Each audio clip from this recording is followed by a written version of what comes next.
ارشاد فرمایا مدنی کریم صلی اللہ تعالی علیہ وسلم نے رمضان المبارک کا چاند نظر آتے ہی لوگوں کی طرف اللہ پاک متوجہ ہو جاتے ہیں،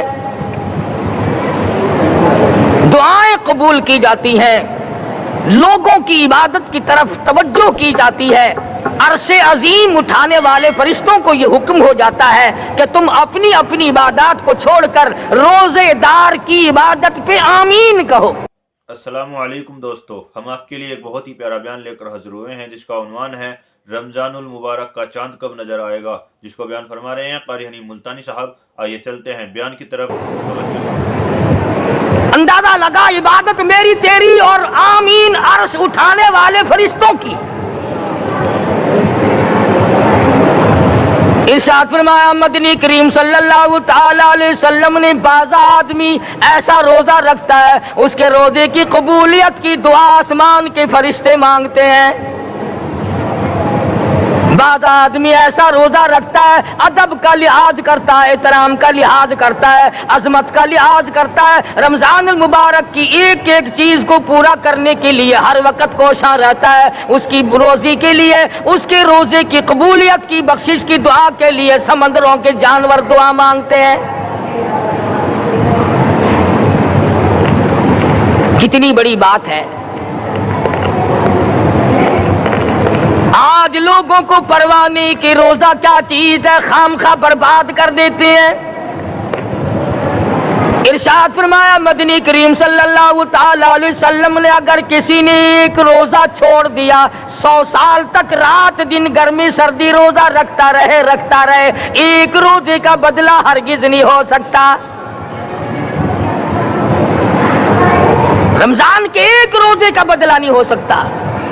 اور یہ بھی کوئی انسانیت ہے کہ اپنے رب سے دھوکہ کرنا، اپنے رب سے چلاکی مارنا؟ جس نے کاروبار دیا، جس نے دھندا دیا، جس نے روزی دی، جس نے اولاد دی، جس نے جوانی دی، جس نے سب کچھ دیا، اس کے احکام میں، اس کے قانون میں ہیرا پھیری۔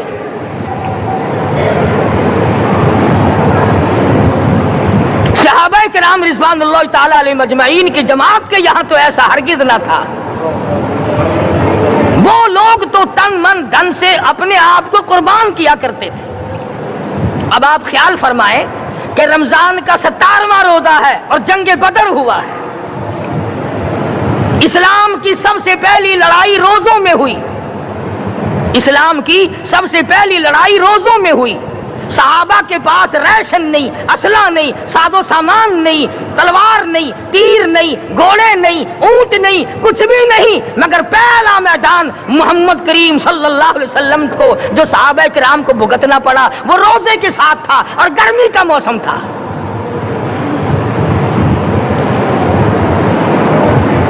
بڑے دکھ کی بات ہے کہ رمضان المبارک گزر گیا، بعض گھر میں گھر والوں نے رمضان کو داخل ہی نہیں ہونے دیا۔ اچھے بھلے کھاتے پیتے آدمی روزہ نہیں رکھتے، مزدوروں کو یہ بہانہ ملا کہ ہم کاروبار کرتے ہیں، روزہ کیسے رکھیں؟ ارے اگر موت آ گئی تو تیرا باپ کمائی کرے گا، اور اگر بیمار پڑ جائے پھر کون کمائی کرتا ہے؟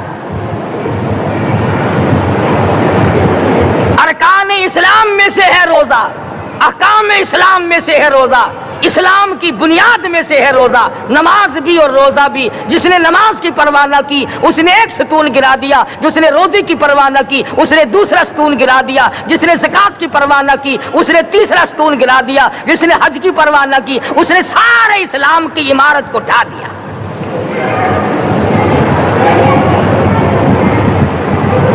ارشاد فرمایا مدنی کریم صلی اللہ تعالی علیہ وسلم نے کئی لوگ قیامت کے دن اپنی قبر سے اٹھیں گے، ان کے منہ سے کستوری کی خوشبو آ رہی ہوگی۔ لوگ کہیں گے الہی یہ کون لوگ ہیں؟ جواب ملے گا تم کھایا کرتے تھے، تم پیا کرتے تھے، یہ روزے رکھا کرتے تھے، روزہ رکھنے والے لوگ ہیں۔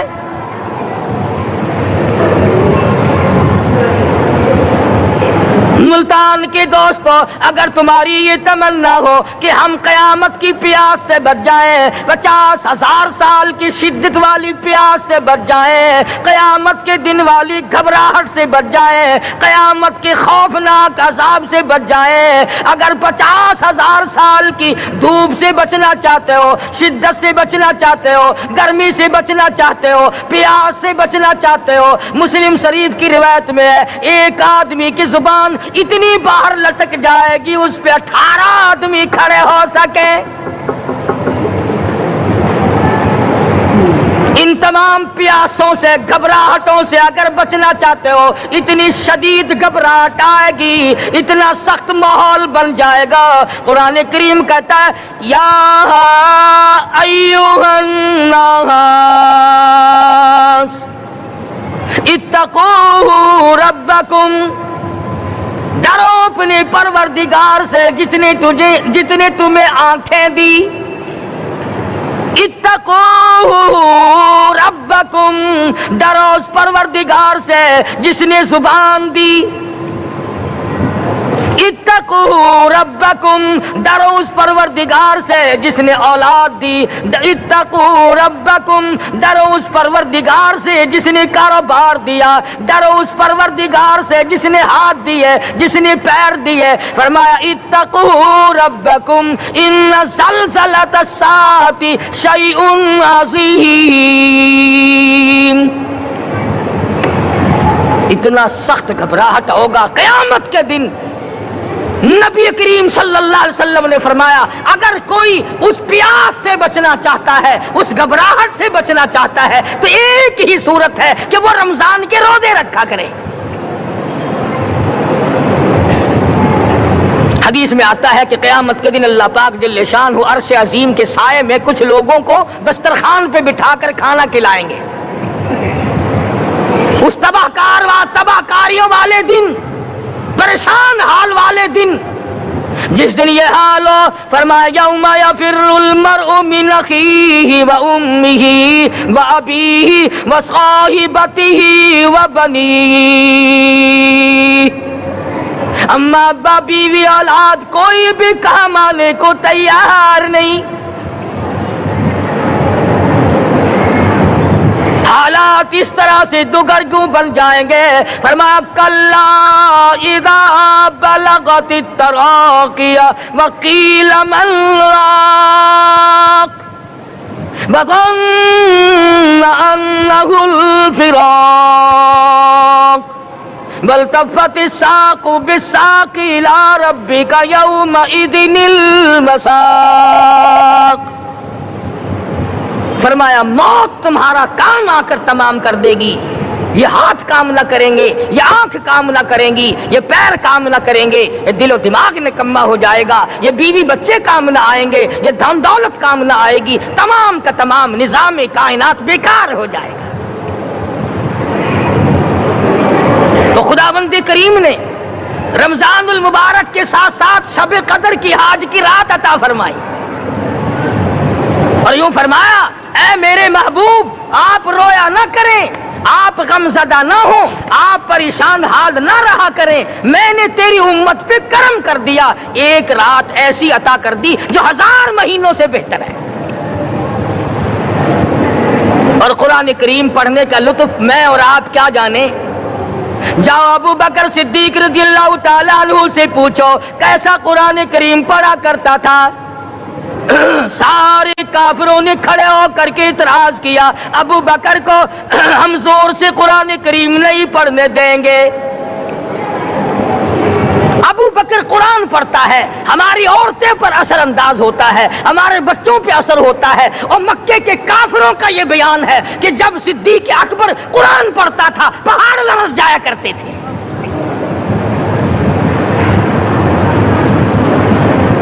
صدیق سے قرآن پڑھنا سیکھو۔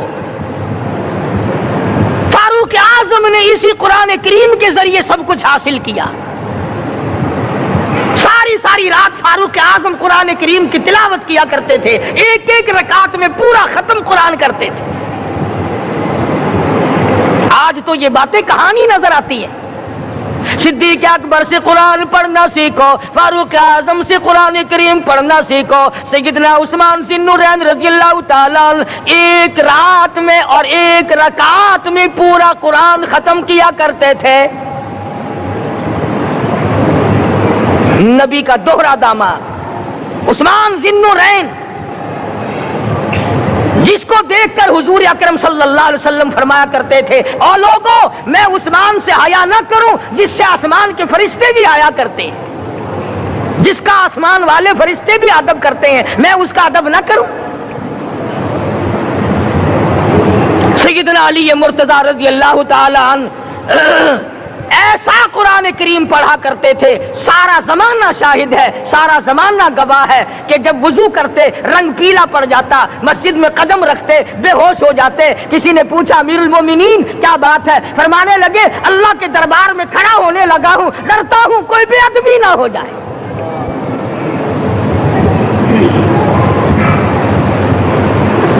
قرآن کریم ان سے پڑھنا سیکھو۔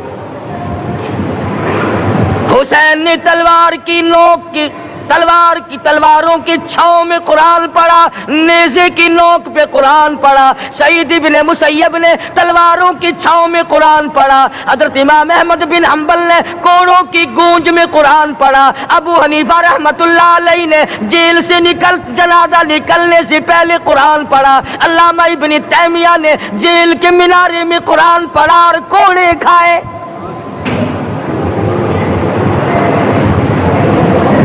تم بھی قرآن پڑھتے ہو، جب کوئی مر جائے نا پھر قرآن پڑھتے ہیں، اور وہ بھی صحیح سالم پورا نہیں ہوتا۔ کیوں پڑھے؟ کوئی باپ مرے تیرا قرآن کریم پڑھے مولوی، کیوں؟ تیرے باپ کے نوکر ہے مولوی؟ تم خود کیوں نہیں پڑھتے؟ تمہارا خود کا تو یہ حال ہے کہ جن کپڑوں میں باپ نے دم توڑا، جن کپڑوں میں ماں نے دم توڑا، جن کپڑوں میں گھر والی نے دم توڑا، جن کپڑوں میں بھائی نے دم توڑا، وہ سارے کپڑے الگ رکھتے ہو۔ ارے ظالمو، تمہیں اپنے ماں باپ کے کپڑوں سے نفرت ہے۔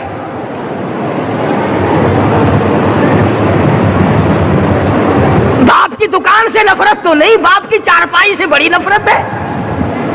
جس بستر پہ باپ دم توڑے تم اس بستر کو نہیں استعمال کرتے۔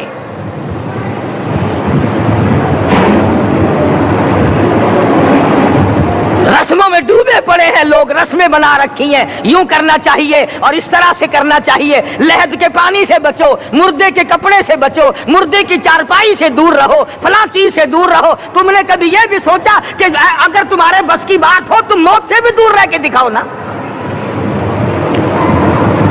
اور وہ تو یہ شکر ہے کہ اللہ پاک نے قانون موت کا اپنے ہاتھ میں رکھا، ورنہ یہ جتنے بڑے بڑے ہیں نا، یہ سارے کے سارے فرشتوں کو پیسے دے کر ہمیں مرواتے رہتے۔ یقین جانو سرمایہ دار اور یہ بڑے بڑے افسر سب بچے رہتے، ہمارا تختہ نکلوا دیتے۔ شکر ہے اسرائیل رشوت نہیں لیتا۔ اگر وہاں نوٹوں کے تھبے چلتے تو یقین جانو چپکے سے کان میں کہہ دیا کرتے اسرائیل کے برابر والے کا کام کر دے، میرا نہیں، برابر والے کا رگڑا نکال دے۔ اللہ نے نظام اپنے ہاتھ میں رکھا، پھر بھی لوگ نہیں ڈرتے۔ فرمایا تبارک الذی بیدہ الملک، تمام برکتیں اس ذات کے ہاتھ میں ہے جس کا ملک میں راج ہے۔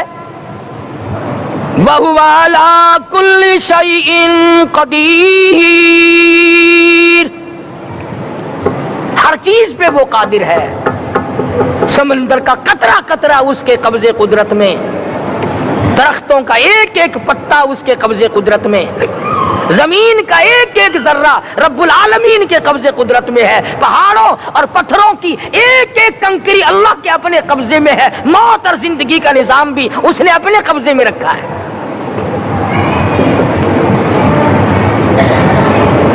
قرآن کریم ان سے پڑھنا سیکھو اگر کسی نے پڑھنا ہے۔ مجد الفسانی سرہندی رحمت اللہ علیہ جب قرآن کریم پڑھا کرتے تھے تھوڑا سا پڑھتے پھر بے ہوش ہو جاتے۔ شاہ ولی اللہ نے مار کھا کر قرآن کریم پڑھا، شاہ عبدالعزیز کے دونوں ہاتھوں کے انگوٹھے کھینچ کر نکال دیے گئے مگر قرآن پڑھا۔ مولانا شاہ اسماعیل شہید رحمت اللہ علیہ کو بالا کوٹ میں ٹکڑے کر دیے گئے، مگر اللہ والے نے قرآن کی تلاوت نہ چھوڑی۔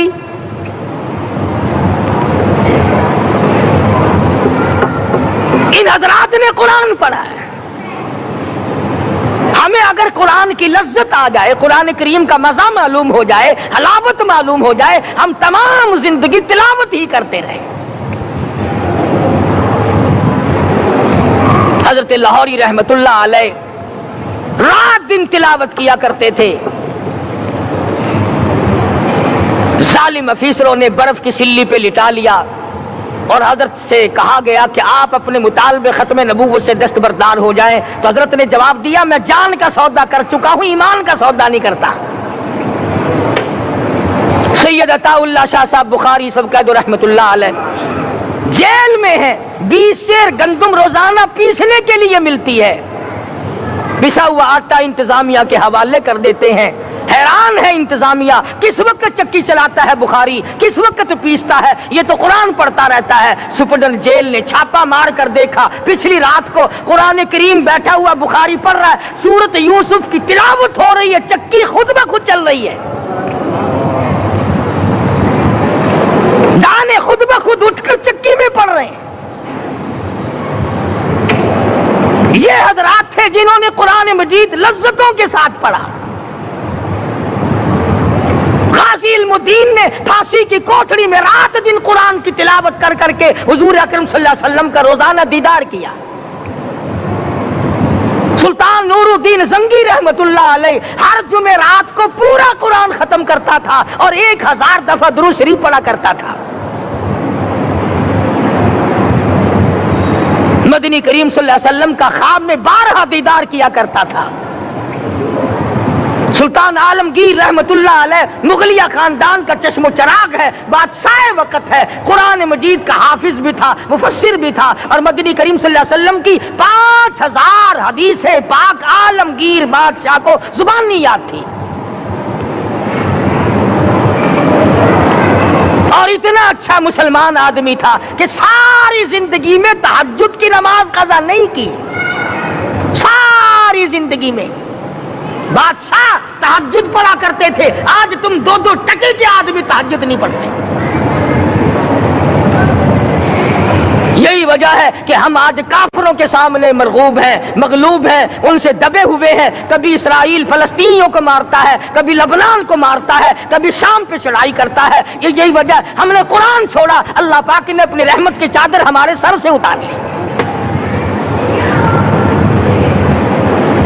قرآن کریم کی لذت ان لوگوں کو ملی جنہوں نے ہر موڑ پہ تلاوت کی۔ صحابہ کرام رضوان اللہ تعالی علیہ مجمعین میں سے ایک رات ایسی آئی، حضور صلی اللہ علیہ وسلم نے فرمایا کہ آج ہماری پہرے داری کون کرے گا؟ 2 انصاری جوان اٹھے اور وہ کہنے لگے کہ ہم کریں گے۔ چنانچہ حضور صلی اللہ علیہ وسلم نے ان کو پہرے دار بنا دیا۔ کمال کی زندگی صحابہ کرام کی، کوئی کسی کی کوٹھی کی چوکیداری کرے گا، کوئی کسی کے بنگلے کی چوکیداری کرے گا، کوئی غلہ منڈی کی چوکیداری کرے گا، کوئی سبزی منڈی میں چوکیداری کرے گا، کوئی کپڑا مارکیٹ میں چوکیداری کرے گا، کوئی لوہا مارکیٹ میں چوکیداری کرے گا۔ یہ انصاری جوان کتنے خوش نصیب ہے جو کالے کملے والے کے لشکر کی چوکیداری کر رہے ہیں۔ دونوں نوجوانوں نے آپس میں مشورہ کیا کہ بھئی جاگنا تو ویسے بھی ذمہ لگ گیا، تو سو جا میں جاگتا ہوں۔ چنانچہ جاگنے والے نے سوچا کہ خالی جاگ کر کیا کروں گا، قرآن کریم کی تلاوت کروں اور نماز کی نیت باندھ کر تلاوت کروں تاکہ پروردگار عالم راضی ہو جائے۔ فرمایا فاذکرونی اذکرکم واشکروا لی ولا تکفرون، تم مجھے یاد کرو میں تمہیں یاد کروں گا۔ اگر تم مجمع میں مجھے یاد کرو گے میں فرشتوں کے مجمع میں تمہیں یاد کروں گا، اور اگر تم مجھے تنہائی میں بیٹھ کے یاد کرو گے تو اللہ پاک جل شانہ فرماتے ہیں میں تمہیں عرش عظیم پہ یاد کروں گا۔ جس نوجوان نے اپنے ذمے جاگ نہ لیا، قرآن کریم کی تلاوت شروع کر دی، نماز کی نیت باندھ کر سورت کہف پڑھنے لگا، دشمن کی طرف سے تیر لگا کمر میں، پتہ ہی نہ چلا، کیسی نماز پڑھتا ہوگا کہ اس کو پتہ ہی نہ چلا، دوسرا تیر لگا، تیسرا تیر لگا، خون بہ کر سونے والے ساتھی کے نیچے پہنچا، اس نے اٹھ کر شور مچایا، نماز ختم کر، دشمن آ گیا۔ چنانچہ جب نماز ختم کی تو کمر پہ ہاتھ لگا کر کہنے لگا کہ میری کمر میں تو تیر چبھے ہوئے ہیں۔ انہوں نے کہا تجھے پتا نہیں؟ کہنے لگا نہیں مجھے کوئی پتا نہیں۔ اب وہ صحابی کھینچ کر نکالنے لگا، وہ جس کو لگے ہوئے تھے وہ کہنے لگا کیا مجھے دکھ ہوتا ہے، میں دوبارہ نیت باندھتا ہوں، قرآن پڑھنے لگوں گا، پھر نکالنا مجھے پتہ نہ چلے گا۔ اور مسلمانوں، خدا کی قسم، نبی کے دیوانوں نے، نبی کے پروانوں نے ایسا قرآن پڑھا، تیر چبھتے گئے، پتہ ہی نہ چلا۔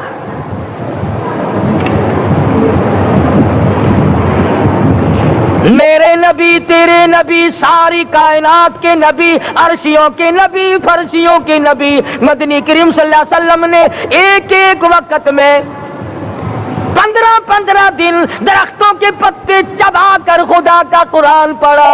آج ہم لوگ مکھن کھا کر قرآن نہیں پڑھتے۔ مدنی کریم صلی اللہ علیہ وسلم نے ایک ایک وقت میں 2 پتھر اپنے پیٹ پہ باندھ کر خدا کا قرآن پڑھا۔ آج ہم لوگ ہزاروں نعمتیں کھا کر قرآن کریم نہیں پڑھتے۔ سیدہ عائشہ صدیقہ رضی اللہ تعالی عنہ فرماتی ہیں کہ جب رمضان کا چاند نظر آتا تو حضور صلی اللہ علیہ وسلم کا رنگ پیلا پڑ جاتا، دعا میں عاجزی بڑھ جاتی، رکعت لمبی ہو جاتی، سجدے لمبے ہو جاتے، اللہ سے مانگنا بڑھ جاتا۔ فرماتی ہیں کہ ایک دن حضور صلی اللہ علیہ وسلم نے ساری رات رو رو کے گزاری، تو صبح کو میں نے عرض کیا کہ یا رسول اللہ، آپ اتنے پریشان جو ہوتے ہیں، کیا آپ کو اپنی بخشش کا یقین نہیں؟ تو آپ نے فرمایا میری عائشہ، جب مجھے یقین ہے تو کیا میں خدا کا شکر گزار بندہ نہ بنوں؟ اس نے جو مجھے اتنا بڑا مرتبہ عطا کیا ہے، میں اس کا شکر گزار بندہ نہ بنوں؟ نبی ساری رات روئے، امتی ساری عمر میں ایک دن نہ رویا۔ فرمایا ان تعذبهم فإنهم عبادك، ان تعذبهم فإنهم عبادك وَإِن تَغْفِرْ لَهُمْ فَإِنَّكَ أَنْتَ الْعَزِيزُ الْحَكِيمُ۔ ساری رات گزار دی اسی آیت کو تلاوت کرتے کرتے محمد عربی صلی اللہ علیہ وسلم نے، او میرے رب، اگر تو ان کو عذاب دے تو یہ تیرے بندے ہیں، اور اگر معاف کر دے گا تو تیرے خزانے میں کوئی کمی نہیں۔ وَإِن تَغْفِرْ لَهُمْ فَإِنَّكَ أَنْتَ الْعَزِيزُ الْحَكِيمُ۔ تو بخشنے والا ہے، تو غالب اور حکمتوں کا مالک ہے، تیرے یہاں کون سی کمی آ جائے گی؟ صحابہ کرام تو جیا کرتے تھے اسی کے سہارے سے۔ سیدنا معاذ بن جبل رضی اللہ تعالی عنہ ہر وقت دعا کرتے تھے، الہی جب میری موت آئے، رمضان کا مہینہ ہو، گرمی کا موسم ہو، میرا روزہ ہو، جہاد فی سبیل اللہ ہو، کافروں سے مقابلہ ہو رہا ہو، لڑائی ہو، اعلان ہو چکا ہو، تؤمنون باللہ ورسولہ وتجاہدون فی سبیل اللہ۔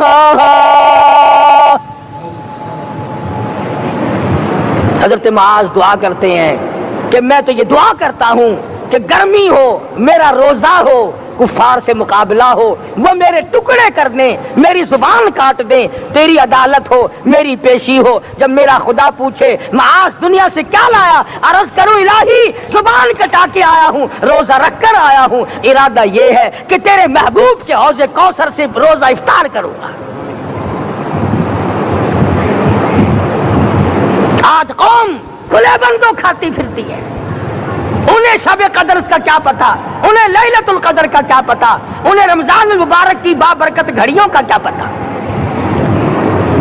فرمایا انا انزلناہ فی لیلۃ القدر وما ادراک ما لیلۃ القدر. شب قدر وہ رات ہے جس میں نے قرآن کو نازل کیا. جمہور علماء کے نزدیک آج کی رات ہے وہ جس میں قرآن کریم نازل ہوا. حدیث میں آتا کہ جنت میں درخت اسی رات میں لگائے گئے. حضور صلی اللہ علیہ وسلم نے فرمایا کہ جنت کو اسی رات میں سجایا جاتا ہے, جنت کے دروازوں کو کھول دیا جاتا ہے, ایک ہوا چلتی ہے, حلقے بجتے ہیں, پوچھا جاتا ہے یہ کیا بات ہے, جواب ملتا ہے کالی کملی والے کے امتیوں کے لیے جنت کو کھول دیا گیا. آج جو لوگ مانگ رہے ہیں, جو لوگ اللہ کے ذکر میں بیٹھے ہیں, یہ پاگل نہیں, یہ دیوانے نہیں. ارشاد مدنی کریم صلی اللہ علیہ وسلم کا اسی رات کے بارے میں فرمایا اللہ پاک جبریل امین کو حکم دیتے ہیں جھنڈا لے کر دنیا میں چلے جاؤ, لاکھوں کروڑوں فرشتوں کو ساتھ لے جاؤ, ہر گھر میں جاؤ, ہر دعا کرنے والے کی دعا پہ آمین کہو, جہاں جا میرے نیک بندے موجود ہیں اور جبریل ان سے مصافحہ کر.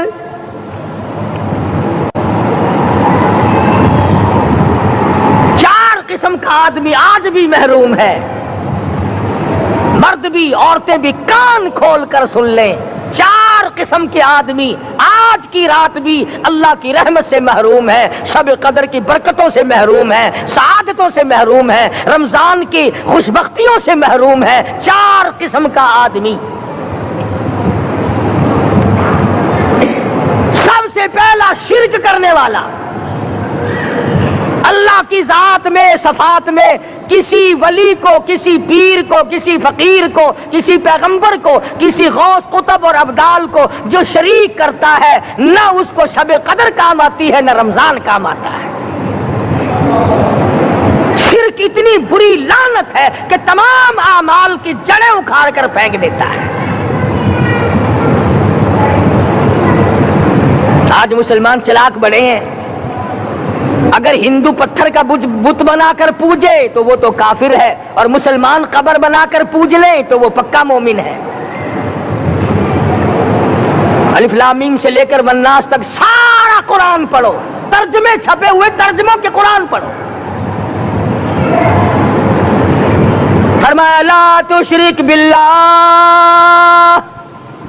اے معاذ اللہ کی ذات و صفات میں کسی کو شریک نہ بنانا.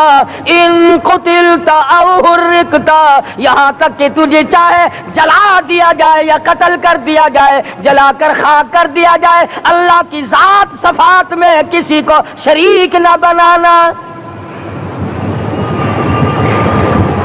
اور یہی مفہوم ہے لا الہ الا اللہ محمد الرسول اللہ صلی اللہ علیہ وسلم کا. فاران کی چوٹیوں پہ کھڑے ہو کر کالی کملی والے صلی اللہ علیہ وسلم نے جو سب سے پہلا خطبہ دیا, جو سب سے پہلا نرالا خطبہ دیا, وہ یہی تھا لا الہ الا اللہ, اللہ کے سوا معبود کوئی نہیں, پوجا کے قابل کوئی نہیں, نظر نیاز کے قابل کوئی نہیں, حاجت روا کوئی نہیں, مشکل کشا کوئی نہیں, تیری میری فریاد سننے والا کوئی نہیں, ایک اللہ کی ذات ہے.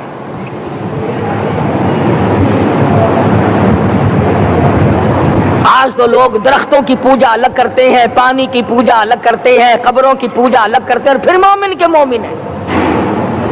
تو 4 قسم کے آدمی اس رات میں بھی اللہ کی رحمت سے محروم ہے.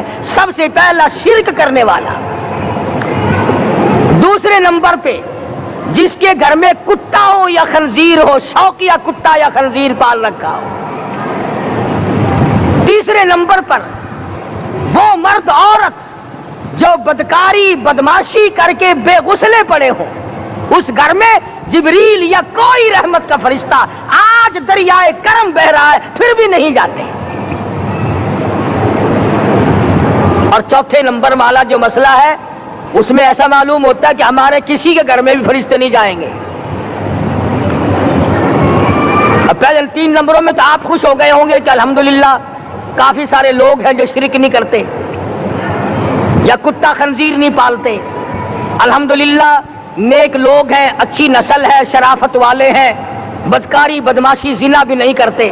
مگر چوتھا جرم ایسا ہے کہ وہ عام لوگ کرتے ہیں اور عام گھر محروم رہ جاتے ہیں، اور وہ ہے شوقیہ تصویر گھر میں رکھنا۔ ایک لڑکا اٹھتا ہے گھر میں، کبھی کسی کی تصویر لگا لیتا ہے، کبھی کسی کی تصویر لگا لیتا ہے۔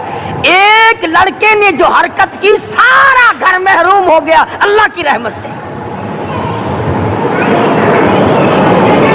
شب قدر والی رات میں، لیلۃ القدر کی رات میں، نجات والی رات میں، کامیابی والی رات میں، رستگاری والی رات میں، اللہ کی رحمت والی رات میں، بخشش والی رات میں، آج کی رات میں اللہ پاک کروڑوں آدمیوں کو دوزخ سے نکال کر جنت کا داخلہ عطا فرمائیں گے۔ یہ 4 قسم کے آدمی پھر بھی محروم ہیں۔ اپنے آپ کو بچانے کی کوشش کرو، عام رحمت برسے پھر بھی اگر محروم رہ جائے کتنی بری بات ہے۔ امام فخر الدین رازی رحمت اللہ علیہ نے لکھا ہے کہ شب قدر کی عبادت اگر ایک رات کسی کو مل جائے تو 83 سال 4 مہینے مستقل عبادت میں گزارنے کا ثواب ملتا ہے۔ اسی کو فرمایا انا انزلناہ فی لیلۃ القدر وما ادراک ما لیلۃ القدر۔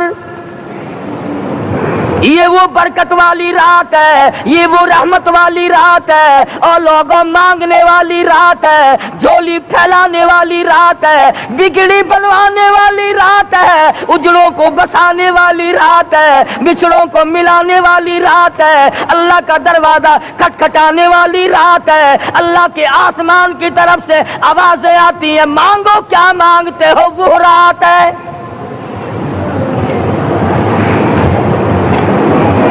اب نبی کریم صلی اللہ علیہ وسلم کی زبان مبارک پر اگر کوئی یقین نہ کرے تو اس کا کیا علاج ہے؟ صحابہ کرام کو تمام چیزوں پہ یقین تھا، اس لیے قرآن نے ان کی گواہی دی اذ جاءوکم من فوقکم ومن اسفل منکم واذ زاغت الابصار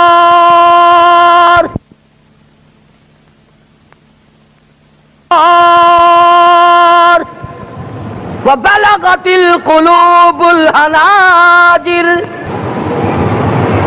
فرمایا کہ صحابہ کے سانس گلے میں اٹک گئے تھے، پیاس اور بھوک کی وجہ سے میدان جہاد میں کھڑے تھے، پریشان حال تھے، مگر پھر بھی اتنا مضبوط ایمان تھا، کہتے تھے وما زادہم الا ایمانا و تسلیما، ہمارا نبی سچا، ہمارا خدا سچا، ہمارا قرآن سچا۔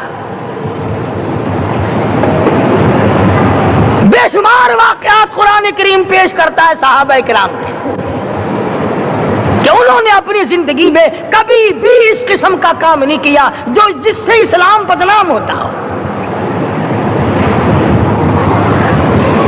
حضرت امیر معاویہ رضی اللہ تعالیٰ عنہ کاتب وحی قرآن کا منشی اتنا سچا عاشق تھا، اتنا بڑا دیوانہ اور پروانہ تھا، صلح حدیبیہ والے دل جو مدنی کریم صلی اللہ علیہ وسلم کے منہ مبارک بال مبارک ہاتھ آئے، حضور کے ناخن ہاتھ آئے، آخری وقت میں وصیت کی جب مجھے غسل دے کر فارغ ہو جاؤ، جب کفن پہنا چکو، جب میرا منہ کفن میں چھپانے لگو، میرے آقا کے ناخن اور بال میرے آنکھوں پہ رکھ دینا۔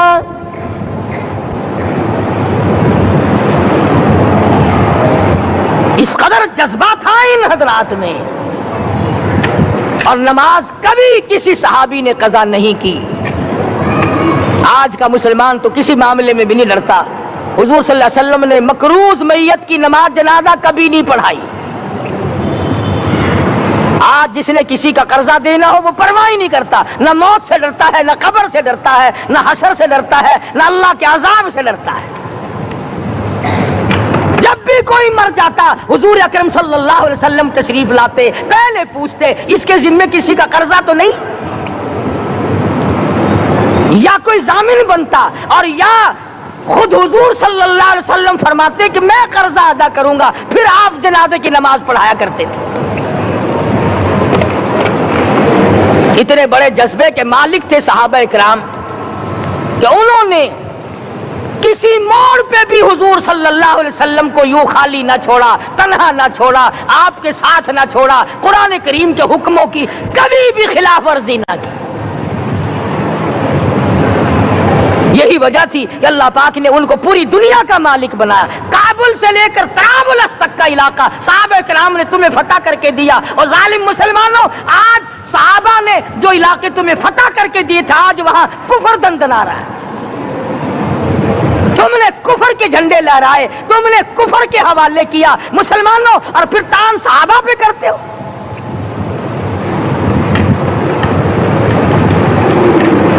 آج کی رات کے بارے میں قرآن کریم فیصلہ کرتا ہے، فرمایا لیلۃ القدر خیر من الف شہر، 1000 مہینوں سے بہتر ایک رات عطا ہو گئی۔ اللہ کے لاڈلے نبی حضرت محمد الرسول اللہ سب کہہ دو صلی اللہ علیہ وسلم کو رنج ہوا، میری امت کی عمریں کم ہیں، پہلی امتوں کے لوگ بازی لے جائیں گے، ان کی نیکیاں بڑھ جائیں گی۔ اللہ پاک نے فرمایا میرے محبوب غمزدہ نہ ہو، پریشان نہ ہو، میں نے تیری امت کو ایک رات ایسی دے دی جو 1000 مہینوں سے بہتر ہے۔ مگر آج کی رات میں کون سے سینما بند ہو گئے؟ آج کی رات میں لوگوں نے کون سا جوا کھیلنا چھوڑ دیا؟ آج کی رات میں کون سے لوگوں نے روزے رکھ کر عبادت میں نیت باندھ لی؟ الحمدللہ نیکی کرنے والوں کی بھی کمی نہیں، مگر بغاوت کرنے والوں کی بھی تختے زمین پہ کمی نہیں۔ خدا کہتا مانگو کیا مانگتے ہو، ہم کہتے نہیں ہمیں ضرورت ہی نہیں۔ فرمایا تنزل الملائکۃ والروح فیہا بإذن ربہم من کل امر سلام۔ جبریل آسمان سے آئے، کروڑوں لاکھوں فرشتے آئے، عرش عظیم کو چھوڑ کر فرشتے تیری عبادت کو دیکھنے آئے، بیت المعمور کی عبادت کو چھوڑ کر فرشتے تیری دعا پہ آمین کہنے آئے، تو سویا ہوا ہے۔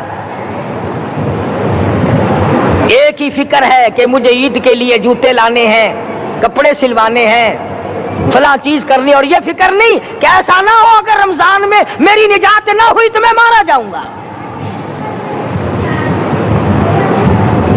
اس کی ذات بڑی بے نیاز ہے، وہ جب کسی کو نوازتا ہے تو یوں ہی نوازتا ہے۔ اللہ اکبر۔ ساری رات رونے والے لوگ، فرمایا والذین یبیتون لربہم سجدا وقیاما، وہ لوگ کامیاب ہیں جن کی راتیں سجدوں میں بیت گئی۔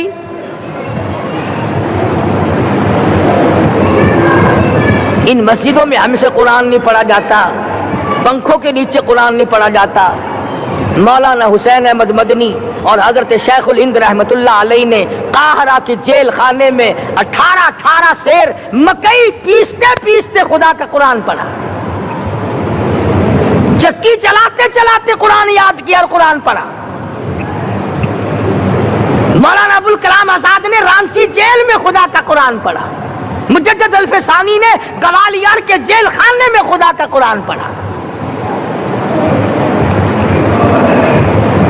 دلی کے چاروں طرف 4000 عربی مدرسے تھے، 4000 عربی مدرسے تھے۔ انگریز سے مقابلہ کیا علماء نے، اللہ والوں نے، کفر کے سامنے سر جھکایا نہیں، کفر کے سامنے ڈرے نہیں، مرعوب نہیں ہوئے، مغلوب نہیں ہوئے۔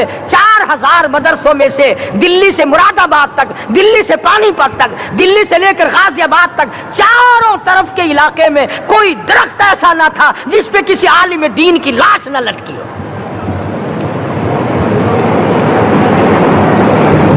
اسلام کی حفاظت بابو نے نہیں کی، اسلام کی حفاظت انگریزی خانوں نے نہیں کی، بوریا نشینوں نے کی ہے، مسجد میں بیٹھنے والوں نے کی ہے، لوٹے سے وضو کرنے والوں نے کی ہے، سوکھے ٹکڑے کھانے والوں نے قرآن کی حفاظت کی ہے، انگریزی خانوں نے نہیں کی ہے۔